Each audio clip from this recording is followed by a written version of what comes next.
சிறு பிள்ளைகள் கிட்ட இருந்தும் நாம பாடங்களை படிக்கலாம்.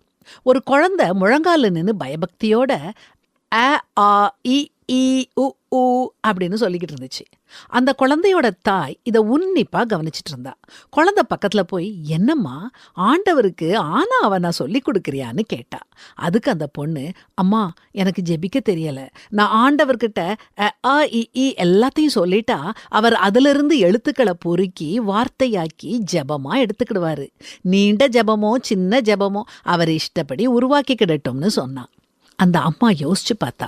தானும் எத்தனை தடவை ஜெபிக்க முடியாமலும் ஜெபிக்க தெரியாமலும் தவிச்சுக்கிட்டு இருந்திருக்கிறேன். இனிமேல் கவலைப்பட வேண்டாம்னு அவளுக்கு தோணுச்சுது. இந்த வேத வசனமும் அவளுடைய மனக்கண் முன்னால ஓடுச்சுது. அந்தப்படியே ஆவியானவரும் நமது பலவீனங்களில் நமக்கு உதவி செய்கிறார். நாம் ஏற்றபடி வேண்டிக்கொள்ள வேண்டியது என்னதென்று அறியாமல் இருக்கிறபடியால் ஆவியானவர் தாமே வாக்கு கடங்காத பெருமூச்சுகளோடு நமக்காக வேண்டுதல் செய்கிறார். இன்னொரு நிகழ்ச்சியை சொல்றேன். 5 வயசு குழந்தையோட அப்பா ராத்திரி தூக்கத்துல இருந்து திடீர்னு முழிச்சு பார்த்தாரு. அவர் கட்டிலுக்கு கீழே அவருடைய பையன் முழங்கால் படியிட்டு, "ஆண்டவரே, என் அப்பாவை போல என்னை பலமுள்ளவனாக்கும், அப்பாவின் நல்ல குணங்களை எனக்கு தாரும், அப்பாவை போல என்னை தைரியமுள்ளவனாக்கும்னு ஜெபிச்சுக்கிட்டு இருந்தான்.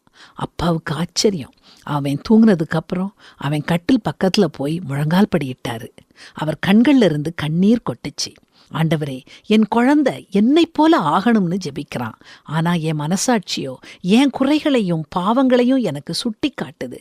ஆண்டவரே, என்னை என் குழந்தையைப் போலாக்கும். அவனுடைய தாழ்மையையும் கள்ளங்கபடற்ற சுபாவத்தையும் எனக்கு தாரும்னு அழுதுகிட்டே ஜெபிச்சாரு.